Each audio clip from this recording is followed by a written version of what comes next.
on my family tip recently. I was doing my usual morning routine. I came across this post, and the question simply asked, would you choose your mom again? It kind of made me tearful, and I started to be introspective about my own mom, about my personal experience as a mom, and about my experience watching my daughter become a mom. But whether or not I would choose my own mother again is an absolute.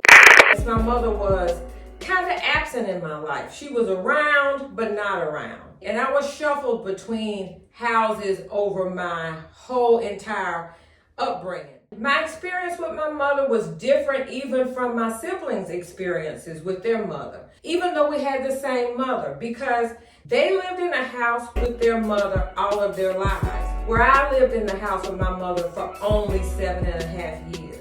And so some of their lived experiences and the things I was taught from them didn't completely make sense to me as a kid. All of the things that it took to survive in this world alone and lead a family, but those were not necessarily maternal features. Those were features that my dad gave me. Those were things he taught me, which was great, but I learned all of my maternal lessons from watching other people.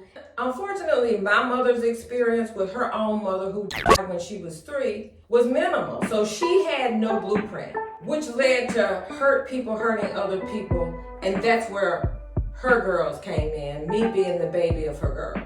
Now, my experience with my own children was different than my parents' experiences with their children, because times had changed and I was a very young mother. I would have to say that my children have totally different views of how they feel about their mother. And they lived in the same house. I've since learned that that's okay, because everybody's perception of everything isn't the same. And people have to live their truth and live their experience. Even though there was extreme absentee, there were very few lessons that I learned from her specifically, because my older sister played the parental role for me. But my mother taught me a lot of things that helped me survive in life, although she was not always ever so present.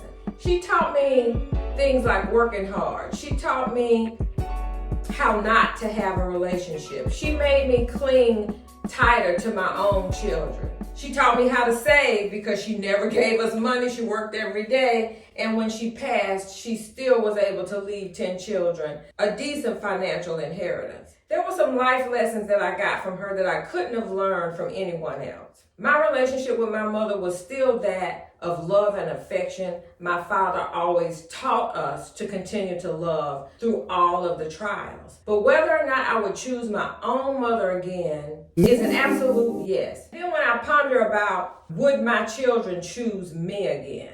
I'm saddened by that, because you never know or understand what a person's perspective is of their mother. Up until about 14 or 15, they're only extensions of you. And everything that you've done in life to prepare them for this moment on whether or not they would choose you or even choose to mimic you rides on all of your mistakes. It's funny though how some people's mistakes are never forgiven, and you can't predict what a person feels about you. I think it's important for mothers in life, once a child gets to be of age and is an adult, and sometimes those changes with your adult children are met with some resistance, because the relationship should change. And if it doesn't, I don't believe we've done our job as parents.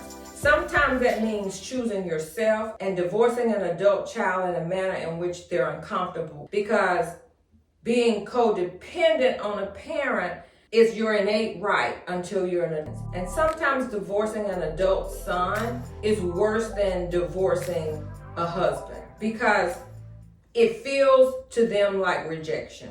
I have not mastered how not to make an adult son feel like you're not rejecting them only because you chose yourself. I once thought that I should write a book on how to divorce your adult children, because there's no rule book and nobody tells you how to do that. I can say that choosing yourself is probably the hardest thing you will ever do, and it's okay to be at peace with the choices that you've made, because you can't change them. It's always okay though to ask for forgiveness for mistakes. It's always okay to give yourself grace for making those mistakes. Remember though, you can always love. It's free. You can never force anyone to accept that love.